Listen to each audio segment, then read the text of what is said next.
for the best coverage of the Jazz, Utes, and Cougars is right here on The Zone. This is JJ and Alex, presented by G2G Bars on 97.5, the KSL Sports Zone.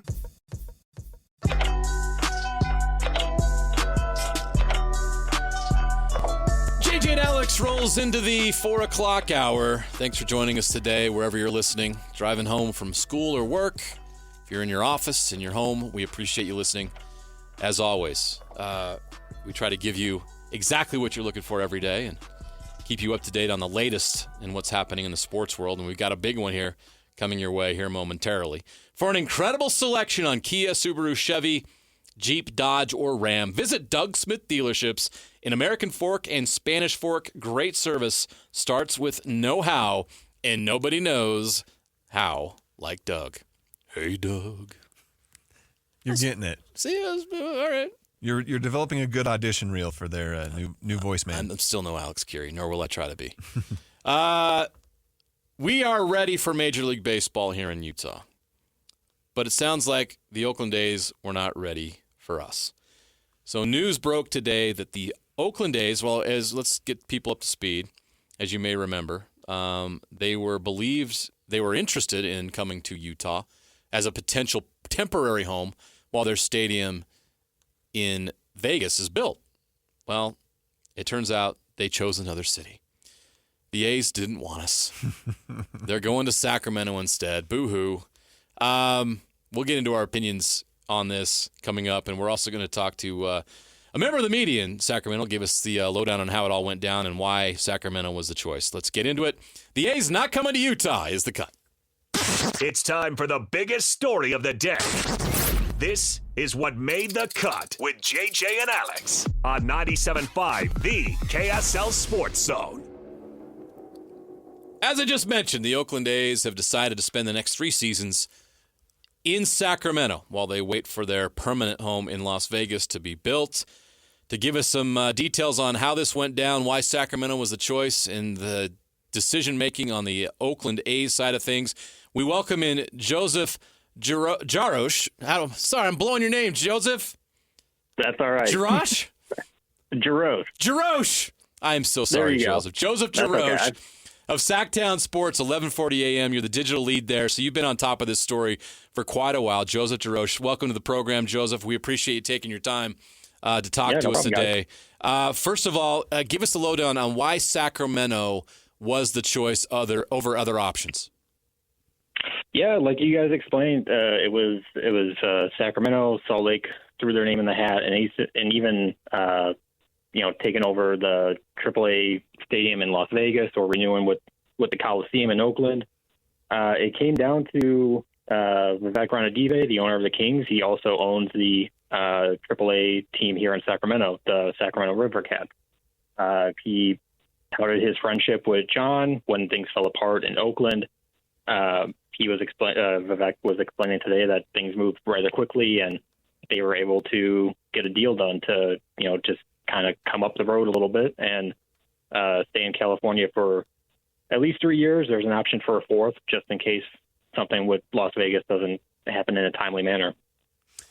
You mentioned how quickly this happened. I mean, Oakland had a deal on the table, I guess. They were asking $97 million. They reduced it by $30 million to extend their lease in Oakland. And it sounded like the A's liked that price, but within 24 hours, the switch flipped and they chose Sacramento. What was it that made that switch flip so quickly, do you think, for the A's just to be like, no, we're done in Oakland? It sounded like they weren't as close as it may have appeared. Okay. The A's president, Dave Cabal, said that today in one of the scrums after the press conference that the two sides were just too far apart. And that's kind of what broke down for them in Oakland. How much of a factor was the TV money? We heard about that, and it didn't seem to come up when the A's were visiting Salt Lake City, but that was a pretty important detail. In the end, was that the biggest thing for the A's, was to do whatever they could to keep that, 60 or 70 million in cable revenue? Yeah, they didn't dive into the details of how much they're keeping with NBC Sports California, but that was a big factor to stay regionally because NBC Sports also has the Kings, and they said today that they're keeping the same markets. They didn't go into the details of how much they'll be getting from the deal, but they'll be in the same markets for the next 3 years with NBC Sports. So it played into a factor. Okay, so here in Salt Lake, we've got the former ownership group of the Utah Jazz, the Larry H. Miller Group, that is, they've been vocal about potentially one day getting an expansion team here to Utah. They were hopeful that maybe the temporary home for the A's would be their another ace up their sleeve, so to speak, to show Major League Baseball, look, we can do this. Well, now Vivek, I can't say his last name, the Kings owner, he's kind of in that same situation where he's saying this is our chance to audition for potentially Major League Baseball. Do you think that that Sacramento can make a strong case for that? Because if that's the case, suddenly Salt Lake has a competitor for an MLB expansion location out in the West. I think they're going to try as hard as they can. In one of the scrums after the press conference, Vivek Ranadive was saying that there's no guarantee, but he's been in talks with MLB Commissioner Rob Manfred, and the commissioner has expressed creating an expansion team on the West Coast, hoping it lands in California. So I think that's what the Kings owner is banking on, that these next 3 years, possibly 4 years, will show that Sacramento will come out. The capacity for the ballpark is just over 14,000. I'm guessing they will sell out the first year just on, curiosity alone from people in the region. But if that continues the next 2 years, after that, I think there's going to be a strong push that he wants a second major league team, a second professional team in Sacramento. He's been in the running in the past for an NHL team, I believe, or he at least put his name in a bid for one. I can't remember which one, but he wants to. He said today he wants Sacramento to be a sports town, and this is how it gets to that point, adding a second major franchise. Last question I had for you was in people you talked to, how serious was Salt Lake City and how serious was Utah considered for the A's temporary home? They didn't dive into specifics. It really sounded like it was Oakland or Sacramento. I'm not sure how serious Utah, Salt Lake was, or how serious Las Vegas was before the ballpark is built. I don't know why they would have wanted to go there and play in a smaller park and then go to a larger park. But it sounded like it was Northern California with the two highest possibilities. That'll certainly make sense with all that TV money. Joseph, thank you so much for your time. We appreciate it. Appreciate you coming on and giving us more insight on how all this deal all went down. We were paying close attention because the prospect of Major League Baseball even temporarily coming here to Utah was thrilling, but we'll have to wait. Hopefully the expansion process favors Utah in the future. Thanks for coming on the show. No problem, guys. Have a good one. All right, that's Joseph Jarosz from the SacTown Sports, 1140 AM. He's their digital lead there, a Bonneville company, by the way. I'll be our friends in Sacramento. I'll be paying more attention to the A's than I have in a while now. After they moved to Sacramento. Why? I want to see how Sacramento does with the A's there, and obviously I'm not going to be there in person up close, but from a media standpoint, from game, I just want to see how, because I am interested now suddenly with the Kings owner saying, hey, we're auditioning for MLB too. I still think Utah's in a great situation, but there aren't any other markets in the West other than what we've heard from Portland saying, hey, we could be a Major League Baseball franchise or market. Now there's another one popping up, and I don't know if it makes you a little nervous. It makes me a little nervous. I have no fear of Sacramento's bid to get an expansion franchise ahead of Salt Lake's, number one. Number two, I don't give a crap about the Oakland A's. Yeah, that's true. Their owner's a clown. They're a mess. They're a joke. Vegas doesn't even want them. The reason why it was exciting for them to come here to town is because not because you want to watch the A's, it's because you get to watch the Yankees. Yep. You potentially get to watch the Dodgers. You got to see Mike Trout and the Angels come here. I mean, that's why it was exciting, is to get Major League Baseball into town for 3 years. And just like Sacramento's going to, get a chance to audition for Major League Baseball. Ultimately, I don't think the audition matters. What matters is who can build the stadium as soon as possible, who has the ownership as soon as possible, who has a legislative backing as soon as possible. Utah checks all the boxes. Yep. Sacramento, I know Oakland had no prayer in getting that money subsidized. It ain't happening in Sacramento either. I promise you that. It's not happening in California. They're already way over on taxes. Nobody's going to support that there. It's different here. We're in a different situation. There's a hunger for more teams here in our population. I don't think that hunger exists in Sacramento. I see Sacramento as no threat to Salt Lake in their bid. LHM released a statement today after the announcement was made. They said, quote, "We want to express our gratitude to Major League Baseball and the Athletics for approaching the Larry H. Miller Company about potentially hosting the Athletics in our new ballpark in downtown Daybreak during their transitionary period. From the beginning, there were economic reasons tied to an existing television contract that favored the Athletics staying in Northern California. We wish the Athletics much success in their home state during this exciting time in their team history. Our proven and ready ownership group and broad-based coalition is fully committed to bringing an MLB expansion team to the Power District on Salt Lake City's west side.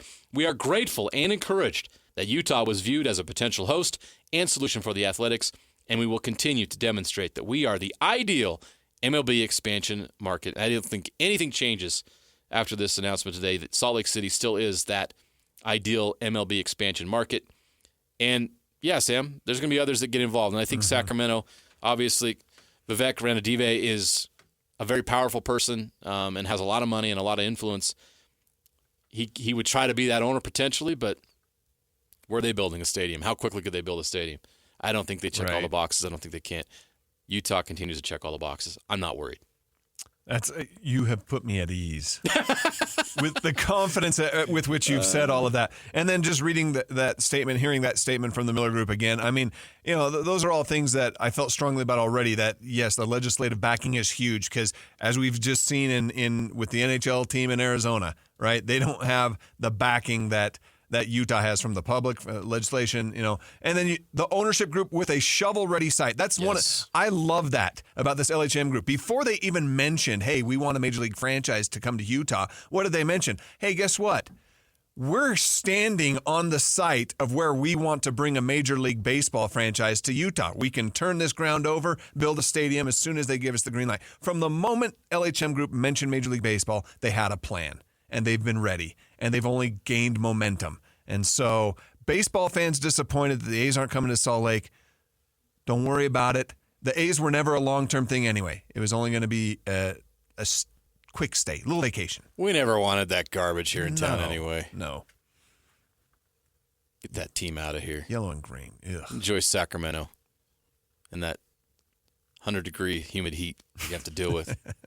When are they even going to play? The other team's got to play too. That's going to be a weird situation. And with the way the PCL does it, where you play Tuesday through Sunday, I don't know. at home. I don't know. Not my problem. Yeah. I don't care. Day games for the River Cats. Look, and we should have been wise to this from the very beginning. Once the word came out that the A's would lose $60 to $70 million if they didn't play in Northern California, forget about Salt Lake. There was no way they were going to, especially that ownership group that's struggling so badly. They were not going to turn away from $60, $70, $80 million, whatever that TV number is going to be. So, is what it is. But you know what? I still think Utah is still in a great position, even better position than they've ever been, to be able to get an MLB expansion team once MLB decides. And then let's turn back to this news that just came down today. Let's revisit this again. It just came down from Arizona Sports. Our friends, our Bonneville friends in Arizona, break this report that Arizona Coyotes owner Alex Marullo has spoken to multiple potential buyers who are in the state and outside of it to gauge their interest in purchasing the NHL franchise from him. And that's according to Arizona Sports' John Gambadoro. Marullo reportedly was seeking upward of $1 billion for the franchise that he bought in July 2019. The Coyotes owner had a recent meeting with NHL Commissioner Gary Bettman regarding the team's future.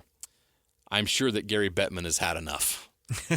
And this pipe dream of this auction land thing working out, look, if you have to win an auction or basically a land lottery to find a place to build your stadium, you're years out. And that's a pipe dream to begin with. we've already have legislative approval combined with what Ryan Smith brings to the table with sports with Smith Entertainment Group and you're going to put this team in the Delta Center right now. We're already hosting preseason NHL games, which have been a smashing success. They have. It's time, and it makes too much sense. Now, like they said, there could be other buyers. There could be somebody in Arizona with $1 billion that steps up that maybe Marullo wants to talk to, but we already know that Ryan Smith has offered $1 billion for the Arizona franchise. We already know that he's had conversations with Gary Bettman. We already know that everything's lined up in place. We already know that this all has legislative support. We already know that this has the public support of the Church of Jesus Christ of Latter-day Saints. Yeah.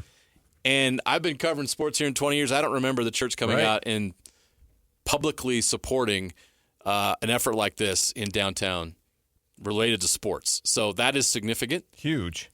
There's things going on here that we don't know yet about that are going on, and it's pretty clear that the lines, everything aligns perfectly here. And again, I'm not reporting. Right. We're reporting what's reported here.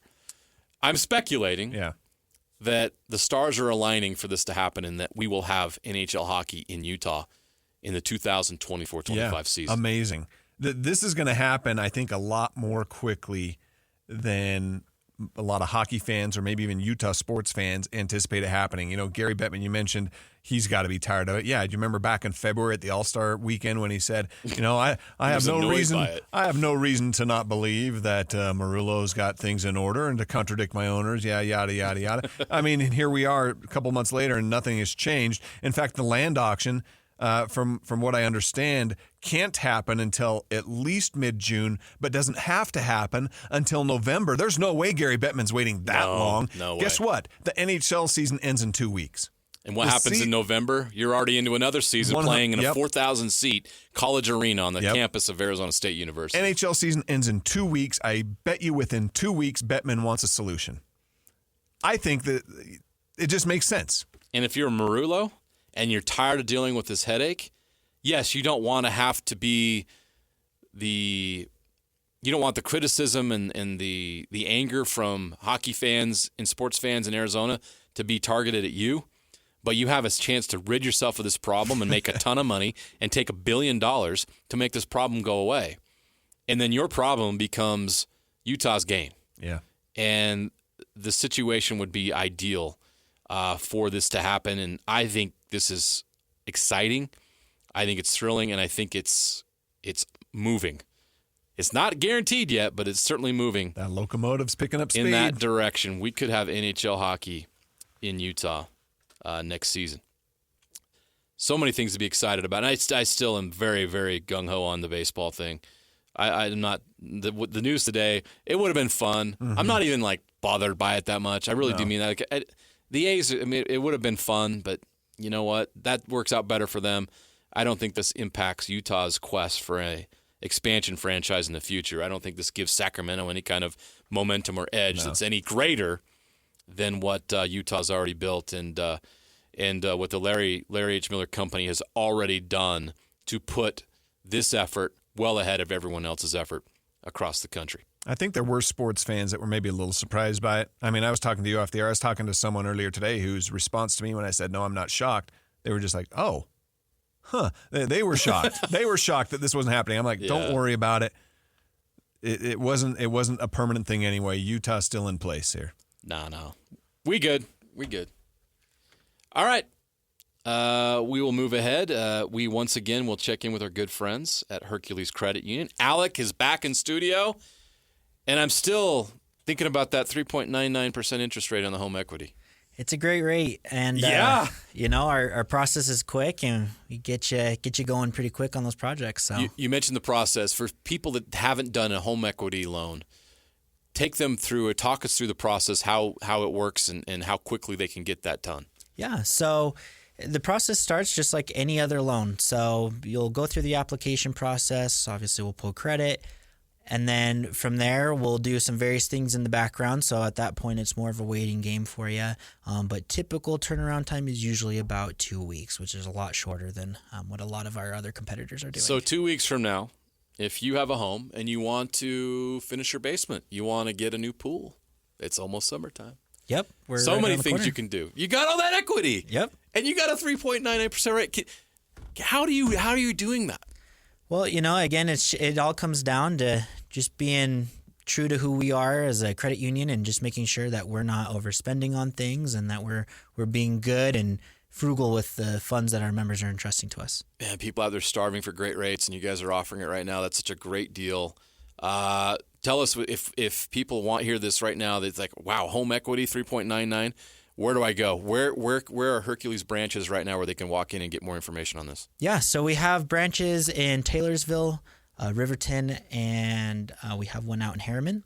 And then you can also check us out at HerculesCU.com, and we can also help you there as well. There you go. Go online, become a member through the online process, right? Yep. You don't have to live in those areas to be a... No, we'd like to open our doors to everyone. So if you're looking to get a checking account with no fees and great service, we're here to help you.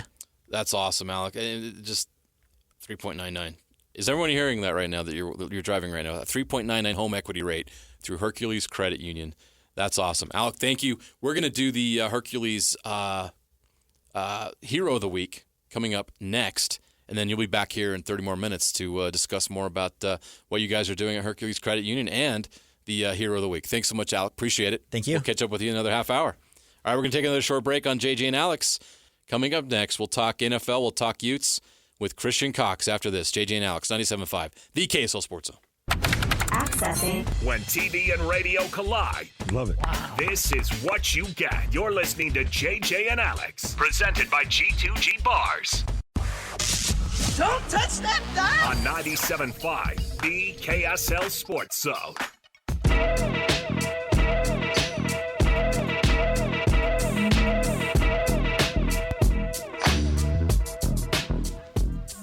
JJ and Alex, 97.5, the KSL Sports Zone. Jeremiah Jensen, Sam Farnsworth sitting in for Alex Curie on this Thursday. Halfway through the program.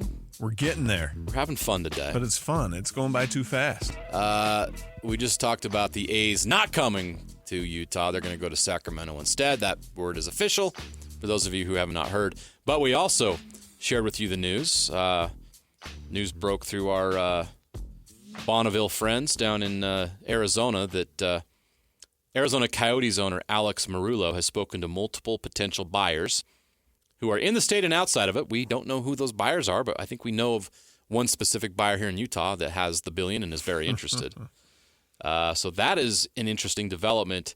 For those of you who want to see NHL to Utah, very, very interesting development coming out of Arizona today. So that looks like good news for us. It is time now. We do this once a week, and it's great. We have our good friends at Hercules Credit Union here in the building today. Alec will join us again here in a moment to tell you about an amazing home equity rate. But right now, I'm going to tell you about our winner this week for the Hercules Hero of the Week. And our winner this week is Jared Bartlome. He is nominated by Nate Bunn. Let's tell you a little bit about Jared. Jared is a selfless coach who has given his community and prep schools an opportunity to improve their game. He has built an indoor practice facility for baseball, equipped with batting cages and more. Wow. He built it out of an old insurance building. He's provided access to local teams to practice out of the elements while also giving teens a place to hang out, practice ball, and stay out of trouble. How cool is that? That's awesome. And here in the state, one of the disadvantages we have when it comes to competing with kids in other states for college scholarships, et cetera, and even minor league and getting drafted is that opportunity to develop year-round. Of course, our friends in St. George don't have to worry about that, but up here in the north, we don't have that luxury. So you need indoor practice facilities, and the more indoor practice facilities we have in northern Utah, the better chance we have of developing baseball talent here among our youth. And if we see Major League Baseball coming to Utah, I think that's going to strengthen things even more. Some say the game of baseball is dying. No way. Baseball is growing, and it would grow here tremendously in this state if Major League Baseball comes to Utah. And so We have great people in our community like Jared Bartlome, who is our Hercules Hero of the Week, who are seeing to it that our young people have a great place to go play baseball. So thank you, Nate Bunn, for the nomination. And again, any of you out there, there's so many. Yeah. So many great people in the community, wherever you live, that are running youth sports, or maybe it's a coach at a high school or a middle school or wherever it might be. There's referees out there that are working every day. You've got Little League football, different organizations throughout the state. There's referees out there every weekend that are getting berated by parents. Yeah, no kidding. And for little to no money, and like we can't have these activities without you. So we want to nominate you, and Jared will get a gift certificate or credit card. Sorry, not a credit card. A gift card, a Visa gift card worth $50. So Jared, enjoy that, and thank you for all that you do. All right, Sam. Utah football, spring football continues up on the hill. Got some bad news the last couple of days about Levani Damuni. That stinks. But everything else seems to be really, really positive. And when you're having a quiet spring, that's a good thing. Yeah, right. We don't have a lot of questions about this team. The biggest question mark is who's going to be the backup quarterback. Right. That's a pretty good problem. Although that's something you really need to solidify. That's got to be something that you have an answer for. Just ask the Utes from last year how important your backup quarterback is and your quarterback depth. But Sam, I think it's really interesting that things are really quiet up on the hill as they power through a spring, and it's business as usual. And you mentioned it. It's a good thing, right? Spring football, the stories that come out of spring football are usually X-player just got hurt, and unfortunately, Levani Damuni. That's one of the stories, right? Certain player got hurt. Will they be ready in time for fall, or their season done for? And then if there's a big, it's usually a quarterback battle, and usually in the spring, you're not going to determine who that winner is anyway. You know, there's a quarterback battle in Provo. They announced that it's going to continue until the fall anyway. It makes sense. So those are the things when it's quiet. Especially in a Coach Kyle Whittingham team, when things are quiet up on the hill, that's when you start to get maybe that itch. It's like, oh, what's happening up there? What's going to go on this fall? Everything's going really well. Knock on wood here. Yeah, things are going well. So I'm excited because there's certainly every year Coach Witt and his staff have proven to be able to turn around talent. Whenever players have left, you've always wondered, okay, who's going to fill in for that spot? There's been someone. They've always had a talented player to step in, and I have no reason to doubt that won't be the case this fall again. So yeah, look, spring football, it is what it is. It's practices. You're starting to get into the playbook a little bit. You're just starting to shake some of that rust off, but it's a part of the process, and we're not too far off from fall camp either. Just a couple more months. So I've done this exercise with Alex Curie on the show, and I want to do it with you because you and I haven't sat down and just looked at Utah's schedule in 2024. Okay, yeah. So I want to give you the chance to go through and share with us what you think the Utes can do next year in 2024. How many wins? What are some of the potential roadblocks that would prevent them from winning the Big 12 or at least getting to that Big 12 championship game? I'll rip through the schedule here. I've got it in front of me. It starts on Thursday, August 29th against Southern Utah, your annual FCS game. I think Southern Utah is an up-and-coming FCS program. It's a game where but Cam Rising plays maybe a half, and then you sit them down, right? That's usually how the plan goes with there. No disrespect to the Thunderbirds, who should have a great FCS season, but we all know what that's about. Saturday, September 7th gets interesting. You're at home against Baylor. And again, we remind everybody, you're playing Baylor, who's in the Big 12, but it is not a Big 12 game, similar to what Arizona's doing.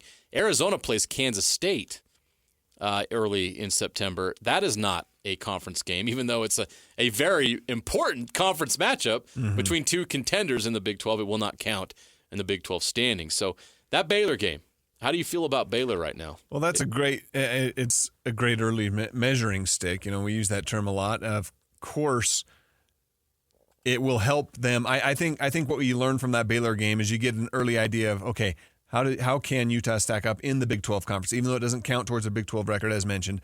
We can still get that idea. So that's a great test, and it's at home. Rice-Eccles Stadium. It's going to be packed. It's going to be rocking. Baylor's coming back to Utah. This time they get to come up to Salt Lake instead of Provo, experience the atmosphere up there, which is going to be hostile.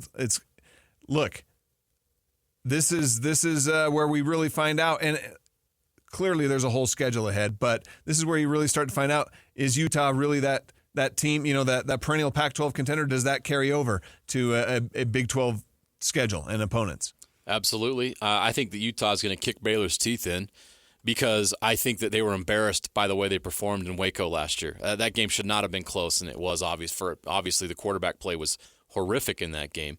Nate Johnson saved the day in the end, but that was an atrocious performance. Baylor was not good last year. Utah should have killed them. You move on, Utah State and Logan, and then after that, you get into Big 12 play, and this is where I want to get your opinions. Right out of the gate, Oklahoma State. That is a game. Me and Sly talked about it. There was an article put out by SacTown Sports. I think they tried to rank the top 15 Big 12 conference games this year. Mm-hmm. Guess what was number one? Was it this one? Utah at Oklahoma State on September 21st. This is a big deal, Sam, because it's big for both teams. If Utah goes to Oklahoma State and lays an egg, you start to question this team whether they're a contender or not, because then you still have to play Arizona, and you're already behind the 8 ball. Oklahoma State's already got a win on you. You don't play Kansas State, so you don't get a chance at them. It would put Utah way behind in the conference race, and they would be playing catch-up the rest of the conference season. You win at Oklahoma State, you've already beat a contender, and based on the results of that on the road, it would be a really good way to judge them. He's talked about judging them based on Baylor. You really learn who the Utes are on September 21st, and it's all about that game. That game will define their season and the direction it goes. Same for Oklahoma State. If Oklahoma State loses that game, I think they play Kansas State the next week. I mean, Oklahoma State could be out of the race by October if they don't win those 2 games. So a lot of pressure is going to be on both of those teams. That's going to be a massive, massive game in late September. And that's the great thing about Power 5 football, Big 12 football, and BYU's just starting to get reacquainted with that, obviously, that early conference games can determine whether you're a contender or not. I think one thing Utah's got on their side is that they're used to that. And they've had slow starts in the past, and yet they've still emerged and become conference champions and gone to the Rose Bowl, But, again, this is a road one at Oklahoma State. I agree with you. This is one of those games that you're taking that first step forward as a contender, as claiming that stance as, okay, conference title is going to have to go through us. And the schedule, look, I'm already glancing ahead. I shouldn't be. I should be letting you guide that. No, move ahead to Arizona. Go ahead. But you look at that game that's the very next week, and if you have a hiccup on the road at Oklahoma State, it's not getting easier. Arizona's coming to town, and they surprisingly, they retained a lot of talent when I thought there's no way. Coach is gone. The quarterback's going to follow. A lot of this roster's leaving. No, they stuck around. No, their stars are back. Coach Brennan is really not that big of a drop-off. The guy won a Mountain West championship at San Jose State. San Jose State, not San Diego State. Right. San Jose State. He pulled off a miracle. He's not going to have any trouble winning at Arizona. At least I wouldn't think. Although Arizona traditionally has had trouble being consistent. We'll see how they do next season trying to back up what they did last year. But that game, that's a monster clash at Rice-Eccles Stadium. You give Utah the edge because they're at home. But how much better will Noah Fafita be this season? That's going to be the key. Can Noah Fafita follow up his freshman season with a sophomore campaign that matches or exceeds? We'll wait and see. At Arizona State, you figure that's a W. TCU, I don't know what to make of TCU. Right. We're talking about all these teams in the Big 12, and we're talking about Utah and Arizona and Oklahoma State and Kansas State, Kansas. I've even seen West Virginia thrown out there, and Iowa State. We'll talk to the play-by-play voice of the Cyclones tomorrow here on 97.5 the KSL Sports Zone as we continue our tour around the Big 12. But no one's talking about TCU. They were in the national championship 2 years ago. That program has talent in it. Should we be worried about TCU on October 19th? Well, what I remember about TCU was that game that I had the privilege of attending last year when BYU went down there and just got run out of Fort Worth. Kind of my point is that team has dudes. And the deal with that game, the thing that really stands out to me about that game is that who was it that was leading that TCU team and running BYU out of town? It was one of the backup quarterbacks, right? Yeah. Freshman. Hoover, right? Yep. And he goes out there and just looks like an all-conference quarterback. So it's kind of like, okay, is that just the product of that one game? You know, what is TCU? That is a big question. That is a mystery. One of the mysteries of the Big 12 Conference this year, because they were in the national championship 2 years ago, and then last year, when you kind of thought they were going to be right there again, they had that season opener with Colorado. That was like, oh, maybe TCU's frauds here. Maybe Colorado's the real deal. And then Colorado's season didn't go so great, which kind of, I think, made us doubt TCU even more. So that's one of those mysteries. But TCU in Salt Lake City just feels like that game is set up for Utah to come out on the win. All right, on the road to Houston, they should win that. BYU, November 9th, at home. I mean, if I put a gun to your head right now, who are you picking? I'm picking Utah. Okay, Utah at home. They lost the last one. It's been a couple years since they've played. It's conference game again. I know it's going to be super hype. I can't wait for that game, but it just feels like Utah's game to win or lose. We got to blast through the last three. At Colorado, does Coach Prime get him, or does Utah come away with that one? Utah's going to win that one. I still just don't believe in what Colorado's got. Iowa State at home. That's a big one. Cyclones are good. The conference championship could come down to that game. Yep. I'll say Utah, though, because it is a home game. UCF on Thanksgiving weekend. I think that's a Utah win, too. UCF on the road. Look, UCF is making strides, but I think Utah's a top 2 team in this conference. Which game are they? What's your record here? You got them losing any? Record? I think they are going to lose either Oklahoma State or Arizona. I think when it comes to conference play, I think it's one of those early ones where, again, we see Utah rebound and surge at the end of the year, and they're suddenly in the conference title picture. So one loss probably gets you in the conference championship game, and we all know what happens there. If they win that, they go to the college football playoff. All right, Sam Farnsworth says 11-1. Yeah. You're on the record, 11-1. I'll take that right now. Okay. Ask me again in July. Hey, we got another power poll coming up on KSLSports.com run by Mitch Harper, so we gotta recalibrate and look ahead. All right, when we come back, we're going to hear from Utah Spring Football. They've got a camp update coming up next on 97.5, the KSL Sports Zone. And now your Ute Spring Football update on 97.5, the KSL Sports Zone.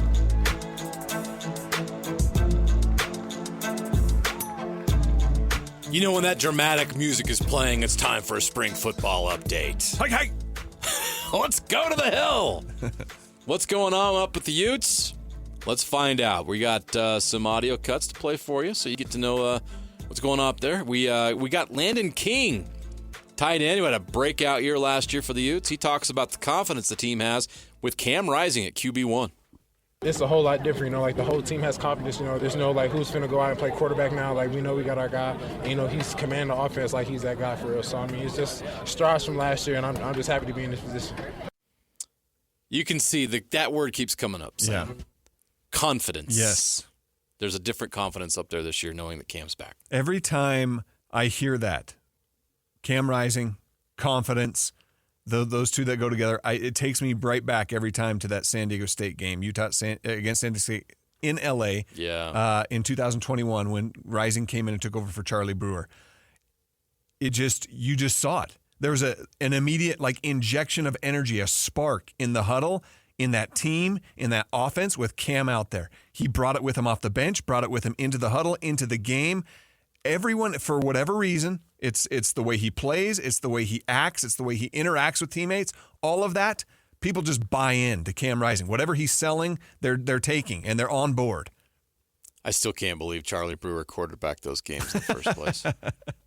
Unbelievable. That's bonkers, yeah. All right, well, you got Cam Rising at quarterback. Everybody's confident, but what would make everybody more confident is knowing you got a guy behind the guy. They need to have a backup quarterback, and Kyle Whittingham gives us the latest on that backup quarterback battle. The heat as it could be right now, but they're both getting better. That's the key. They're both moving forward, and we feel good about both of them. I'm pretty sure that this competition will carry into fall camp, and so I don't expect anybody named after spring ball unless there's a great disparity in these last 5 practices. Yeah, no rush on that. I mean, you just want to know that you got guys that are getting better, and that there's a heated battle there. That means that you're getting better. You're getting you're getting what you need out of that position at that backup quarterback spot, and let it play out. throughout throughout camp. Yeah, you got to have someone who's capable and confident for that role. You know, and one thing I love about sports and being a sports fan and just talking sports is you can always play the what if game. What if Brandon Rose never got hurt in fall camp last year? Or was it fall or spring? I can't remember. What if he never got hurt? Yeah. And missed the time so that when Cam Rising went down, what if Brandon Rose had almost a whole season under his belt? And who knows, what if it was a successful season, where we'd be right now today?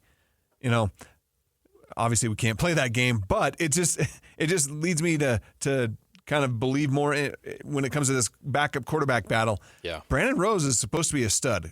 Coach Witt loved him last year, and the fact that a true freshman, Isaac Wilson, is pushing him for that, what does that say about Isaac? Isaac Wilson's a stud. Yeah. I know that with my own eyes. So he was unbelievable at Corner Canyon last year, and so it looks like he's having no problem transitioning to the college game in spring football. One last hit. Well, let's hear what Kyle Whittingham has to say after 10 spring practices in the books. Well, first of all, we've progressed every single practice, 10 down, 5 to go. Really good scrimmage. I think that's the most encouraging thing is how we looked at the scrimmage on Saturday. A lot of really good execution by the offense. Clean, very few penalties. Ball security was good. Defense tackled well, made plays on both sides of the ball, so that was an outstanding scrimmage that we had. So all is good on the hill with Utah and Utah spring football. The Utes looking strong and things going smoothly as they get ready for the 2024 season. Things also looking great at Hercules Credit Union. Alex, back in the studio. And you know things are great when you're offering a 3.99% interest rate on a home equity loan? Yeah. You guys are crazy. Well, you know, like I said, we like to make it count. So I love it. It's crazy good. Crazy good. And if you're listening on the road, yeah, I said 3.99%. So, you know, I think everybody knows how bad rates are with home mortgages and everything going on. And people are kind of, I don't want to say stuck in their homes, but no one's crazy enough right now to just, you know, move around a lot. They want to keep their rate what they have, and there's not a lot of flexibility. But what everybody does have right now is equity, and everybody wants to use some of that equity right now. And you guys make it really easy with a 3.99% interest rate. yeah, I mean, you know, and it's a great rate to take advantage for not just home improvement projects, but if you're looking to consolidate debt, that's going to be a huge one. Save you lots and lots of money. Yeah, 3.99% is a lot better than that 23% interest rate on your credit card. Yep, that's true. So take advantage of that. If someone is looking and they want to get more information or they want to go get the process started, where are your branches located? Where can they go do that? Yeah, so we're in Taylorsville, Harriman, and Riverton. And you can always check us out online as well at HerculesCU.com. And you're always welcome to give us a call as well. There you go. You can do it online. You can just join the credit union online and get it going. Again, I'm not joking. That's a 3.99% interest rate on a home equity loan through Hercules Credit Union. If you're driving around right now or wherever you're home at work, go take advantage of that. Hercules Credit Union offering 3.99% for 6 months on a home equity loan. Alec, thank you. Thank you. We'll be back here in 30 minutes, and we'll be back after this break. JJ and Alex, 97.5, the KSL Sports Zone.